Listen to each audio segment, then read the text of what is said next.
Pessoal, uma boa noite para todos.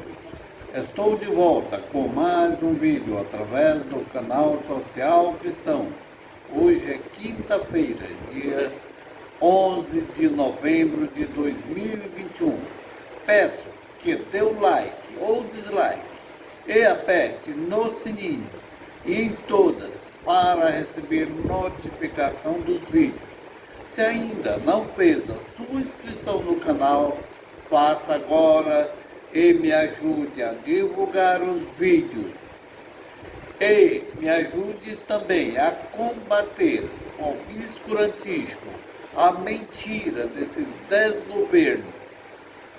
O assunto que estarei trazendo hoje é: Adélio vive em condições análogas à tortura. Denuncia perito que o visitou no Presídio Federal de Campo Grande. Quero trazer o meu comentário e também trazer um contexto do assunto.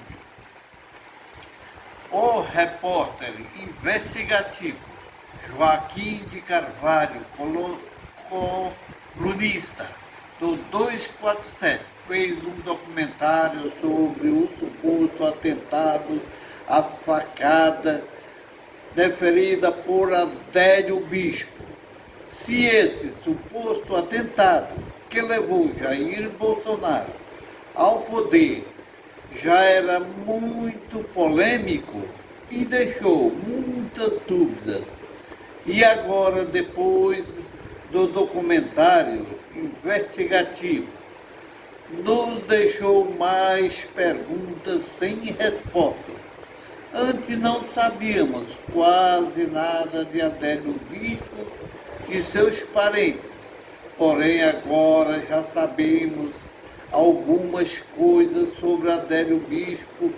Por exemplo, a equipe do documentário entrevistou o sobrinho de Adélio Bispo, que foram criados juntos.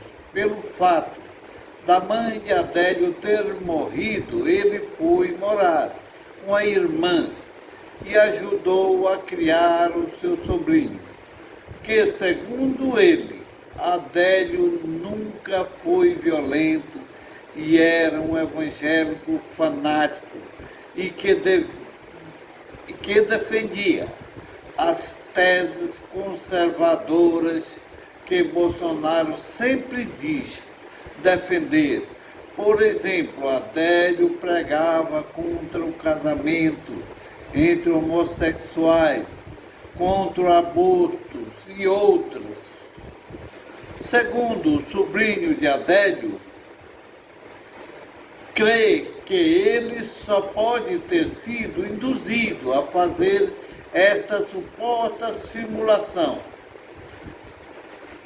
Quero voltar ao assunto principal, que é sobre a denúncia do perito que visitou Adélio no Presídio Federal de Campo Grande e disse que ele vive em condições análogas à tortura.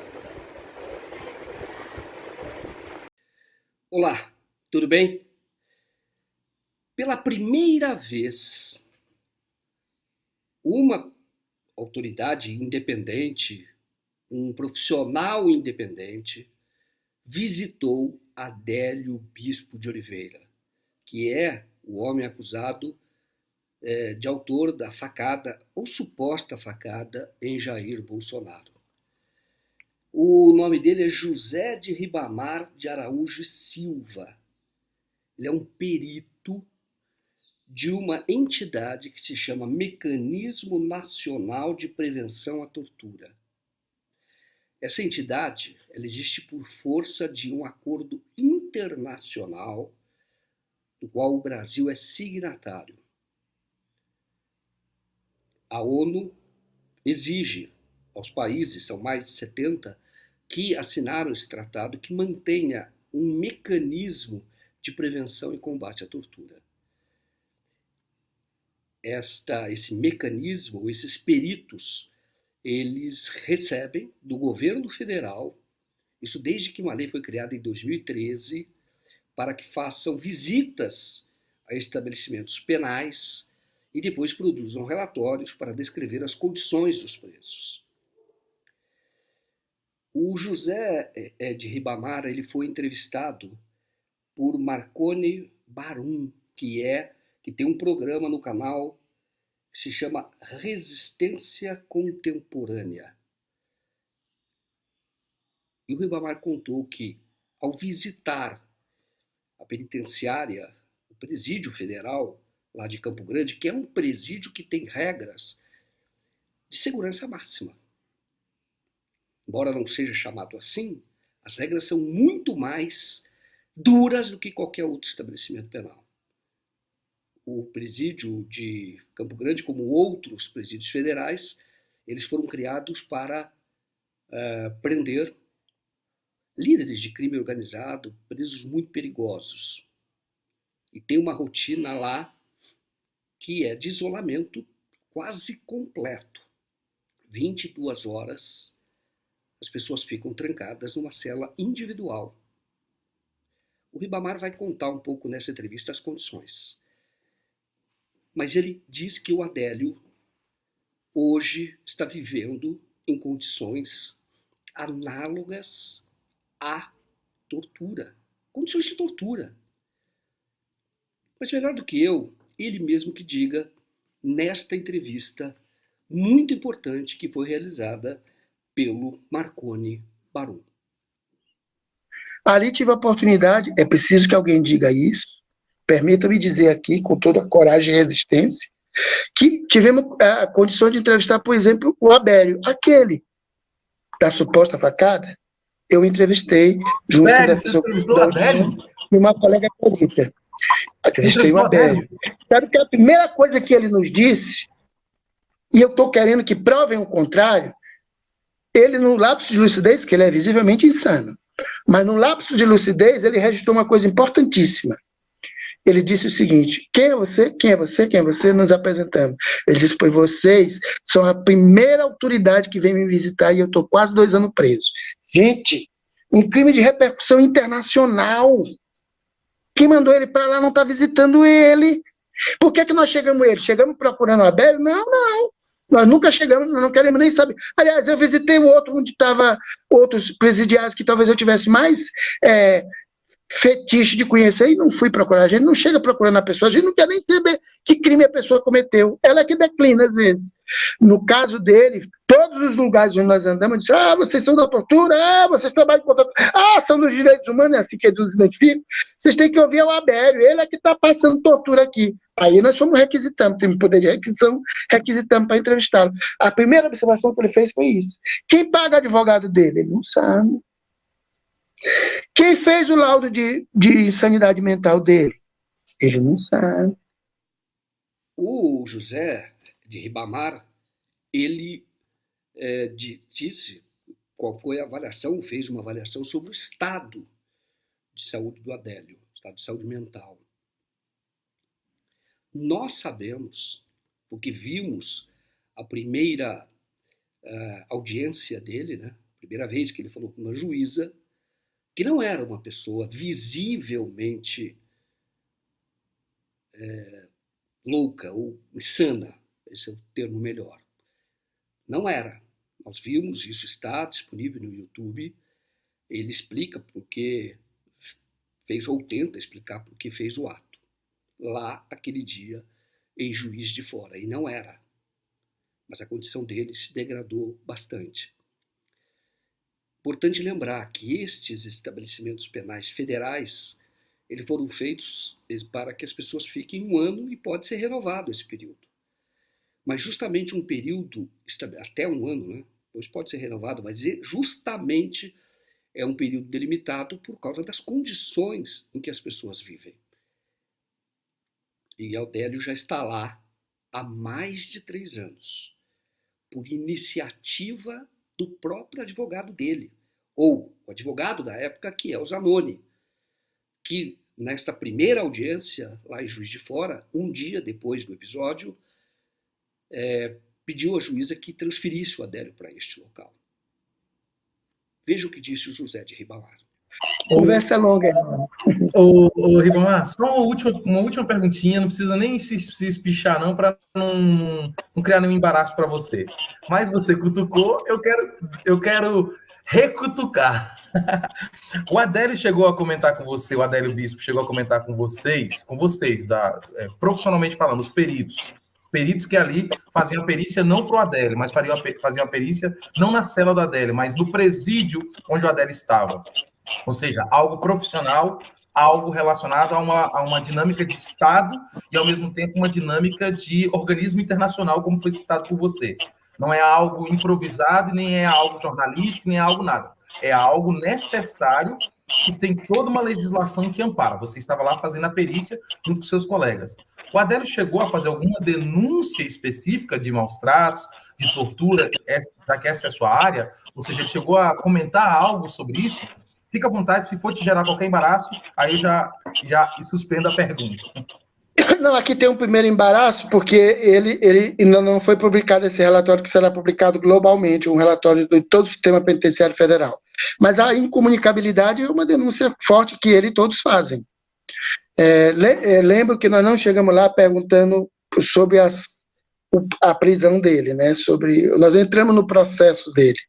Mas a incomunicabilidade é, inclusive, um vetor de tortura. Ele reclama, isso eu posso publicar, que ele tem 3 irmãos que são muito unidos e, misteriosamente, esses irmãos nunca foram visitá-lo. Nunca quiseram, nunca foram notificados, nunca foi oportunizado. Não posso lhe responder. Não tenho essa informação. Estamos cobrando essa informação. E que ele tem um sobrinho que ele criou como filho, e esse filho... esse sobrinho nunca visitou ele também. Isso ele reclama, é a maior reclamação dele. Agora, o que eu posso dizer, porque eu já tinha essa especulação que eu acho que todo brasileiro devia ter. É segredo para nós que a maioria das pessoas que acompanhavam aquele candidato à presidência é a favor do bandido bom e bandido morto? Não é segredo não, né? Então essa pergunta é da nossa alçada. Eu não perguntei se ele faqueou ou não faqueou. Mas a dúvida que eu tinha como cidadão e que eu podia fazer como perito, eu perguntei para ele. Sim, senhor Abel, o senhor foi... Explique por que o senhor não foi... houve uma tentativa de linchá-lo, a gente já sabia que não, viu que não. Misteriosamente não houve tentativa de linchamento. Vá hoje numa dessas manifestações e jogue um ovo que seja. Você sai linchado ou não sai? Então... Como é que uma pessoa que dá uma facada no grande líder daquela multidão não recebe nenhuma pancada violenta? Não é sobrenatural isso? Isso eu perguntei para ele. Ele disse, não, é porque eu fui muito rapidamente apreendido, isolado em cima de um comércio e ninguém chegou até lá. Agora, outra conclusão legal. Agora, a conclusão legal. É o juiz que tem que responder, é o promotor, é o procurador do Ministério Público que tem que responder, não sou eu. Se está comprovada a insanidade mental, por que ele está num regime de segurança máxima do sistema penitenciário federal, que foi feito para conter facções e não para absorver esse tipo de pessoas? Não sou eu que tenho que responder. Essa pergunta eu deixo. Pois eu vou lhe fazer uma provocação. Você disse na parte anterior que ele visivelmente demonstra sinais de, digamos assim, de não lucidez, né? Não vou nem falar loucura, porque loucura também tem outras dimensões. Você que lê muito Foucault sabe disso, né? Que a loucura tem outras dimensões sociais, sociológicas, históricas. Mas vamos tratar, então, abre aspas, louco. Você traz mais ou menos essa ideia de que ele teve um momento de lucidez ao te responder. Você acha que ele, de fato, pelo que você sentiu ao conversar com ele, que ele tem realmente transtornos sérios mentais?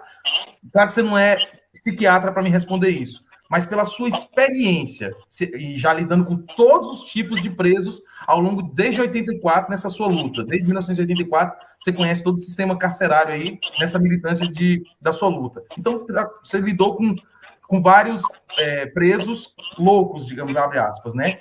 E você não é psiquiatra nessa área, mas não saberia me responder com a precisão exata para me dar um laudo. Mas pela sua impressão, você acha que ele realmente é louco? Meu irmão, qualquer um que está no sistema penitenciário federal, 44 horas trancado num quarto só, sem, sem mil recursos, até livro para eles são cronometrados, está visivelmente impactado. Então, eu entrevistei uma pessoa com visível transtorno mental. Era anterior? Não posso afirmar. O laudo diz que ele tem transtorno mental. Agora, eu estou mais preocupado, estamos fugindo talvez um pouquinho do tema, mas estou mais preocupado com os policiais penais que entrevistei, que têm a responsabilidade de lidar com ele e que estão igualmente adoecidos. Nós entrevistamos policiais penais que não paravam o olho na gente, o olho circulava, com arma no coldre, não é? Com o poder e o dever de custódia. Quer dizer, nós estamos lidando, e isso talvez voltando para o nosso tema originário, com a falência múltipla dos órgãos dentro do sistema penitenciário federal. É aquela, quem devia dar o de comer não dá o de comer, quem devia oferecer segurança não oferece segurança, quem deveria oferecer tratamento jurídico conforme a Constituição Federal e a Lei de Execuções Penais não dá, e nós que fazemos a fiscalização, muitas vezes não temos respeitado as nossas prerrogativas e poder de requisição. Não é? Obrigado. Querido Ribamar, eu não quero mais insistir nesse tema, porque, primeiro, como você falou, estamos fugindo do tema, mas não é por isso só não, porque fugir desse tema, para esse tema, Adélio, é fundamental para reconstruir o quebra-cabeça do Brasil. O Brasil é um quebra-cabeça, é um mosaico. E a peça Adélio, ela mexe com toda a estrutura civilizatória brasileira, com todo esse arcabouço, com toda essa lógica estrutural brasileira, política, ética, moral até. Ou seja, Adélio hoje, a meu ver, ele é uma célula fundamental na estrutura do Brasil que se tornou o Brasil hoje, o Brasil desses últimos anos. Portanto, olha, é muito importante dizer agora que a Defensoria Pública, quando recebeu uma carta, só há mais de um ano, do próprio Adélio, pedindo para o advogado dele ser afastado.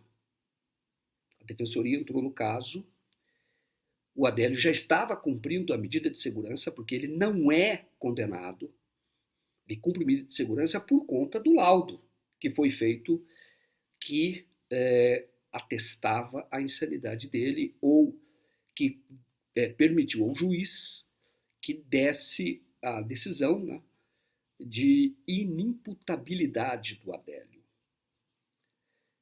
A Defensoria, quando entrou no caso, viu o estado do Adélio e recorreu para que ele cumpra a medida de segurança onde as pessoas cumprem medida de segurança, quando são consideradas insanas e inimputáveis, isto é, no hospital psiquiátrico, ou na ausência do hospital psiquiátrico, sem haver vaga no hospital psiquiátrico, que fique na própria casa ou com a família e se submeta a tratamento da rede pública. Isto foi negado ao Adélio. O defensor público que moveu essa ação inicialmente me disse que o Adélio é um caso único no Brasil, talvez no mundo. E ele até disse que ele recorreu dessa decisão, o juiz lá de Campo Grande deferiu, depois ele foi até, isso houve recursos, e chegou até o Supremo Tribunal Federal. Em agosto agora, o último, tomou uma decisão, a segunda turma, a partir de uma liminar do Cássio Nunes, a segunda turma decidiu que sim, o Adélio pode cumprir medida de segurança, ou deve cumprir medida de segurança no estabelecimento penal lá, nesta penitenciária federal, que, como disse, ela tem um rigor que é muito maior do que em qualquer presídio de segurança máxima. E o Adélio, então, continua neste local. O defensor público com quem eu conversei, ele deixou já Campo Grande, hoje ele está num cargo em Brasília, foi lá que eu conversei com ele, E ele disse que é um caso que precisa ser levado até cortes internacionais. A Corte Interamericana de Direitos Humanos, da OEA, especificamente. O Brasil é signatário do Tratado de São José da Costa Rica. O Adélio não poderia ficar lá. A justiça decidiu, na última instância, que sim, ele pode ficar lá isolado. O Adélio, pelo que vimos pela entrevista do Ribamar, ele está muito pior do que entrou. Isto é um plano? Isto é um projeto? Por quê? Por quê? Esta é a pergunta que precisa ser respondida. O Adélio tem muito a dizer, mas ele só poderá falar se houver condições favoráveis a isto. Isto é, com pessoas que o acompanhem neste tratamento, com outras instituições, com outras entidades. Isto é urgente, isto é importante, porque a presença do Adélio lá retrata sobre vários pontos de vista, sobre vários aspectos, retrata a barbárie que existe hoje no Brasil. Muito obrigado pela audiência. Nós voltamos sempre que houver necessidade de uma análise e houver notícias para comentar. Muito obrigado e até mais. Conforme reportagem Joaquim de Carvalho, colunista do 247, disse que José de Ribamar de Araújo e Silva integra o Mecanismo Nacional de Prevenção à Tortura, entidade criada por acordo do Brasil com a ONU, e esteve no estabelecimento onde Adélio vive isolado. O perito José de Ribamar de Araújo e Silva visitou Adélio Bispo de Oliveira, do Presídio Federal de Campo Grande, que tem regras mais duras do que qualquer outro estabelecimento penal de segurança máxima. Segundo o relato dele, dado ao ativista de direitos humanos Marconi Burum, ao chegar no presídio para verificar se havia tortura, pessoas do presídio disseram para ele falar com Adélio. E ele falou: Adélio cumpre medida de segurança no local por ter sido considerado inimputável pela Justiça Federal de Juízo de Fora. Meu comentário: gente, estamos diante mais de uma aberração promovida pelas autoridades judiciárias nesse caso, que é o fato de Adélio ter sido considerado inimputável, enquanto que, segundo o Código de Processo Penal, nos artigos 149 e 154, prevê o chamado incidente de insanidade, ou seja, o réu que for considerado inimputável deve ser internado em manicômio judiciário ou outro estabelecimento equivalente para tratamento enquanto perdurar a enfermidade. Neste período, o processo fica suspenso.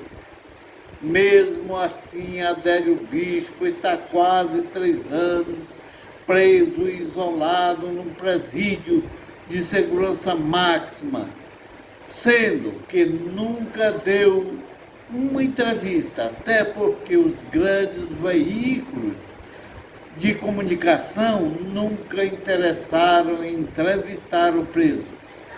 Segundo o perito, disse que Adélio havia falado para ele que ele é o primeiro a visitá-lo e também reclamou que até hoje não recebeu nenhuma visita de seu irmão e nem do seu sobrinho, que ele ajudou a sua irmã a criar. Segundo os parentes dele, nunca foram procurados pela justiça. Ele precisou de um tutor e foi nomeado um tutor que não é da família.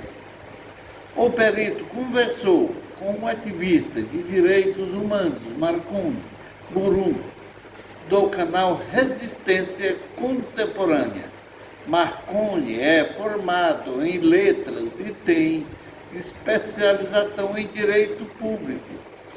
A Defensoria Pública da União, que entrou no caso depois de receber uma carta de Adélio reclamando do advogado Zanoni Manuel de Oliveira Júnior, entrou na justiça para que ele fosse transferido a um hospital psiquiátrico.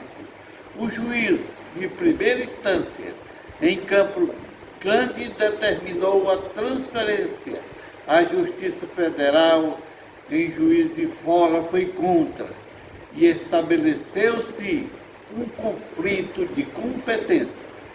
Em agosto, a segunda turma do Supremo Tribunal Federal, depois do caso passar pelo Tribunal Regional Federal da Primeira Região e STJ, confirmou a liminar do ministro Cássio Nunes, indicado por Jair Bolsonaro, e autorizou a permanência de Adélio no presídio, onde sua rotina, segundo Ribamar, é comparável à de tortura.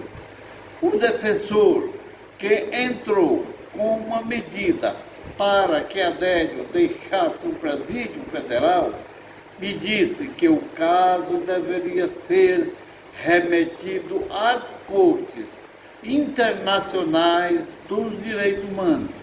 O defensor público da União é Valber Rondon Ribeiro Filho, e a sua declaração foi dada antes do relatório do Ribamar se tornasse público e sem que tivesse conhecimento dessas informações. Meu comentário.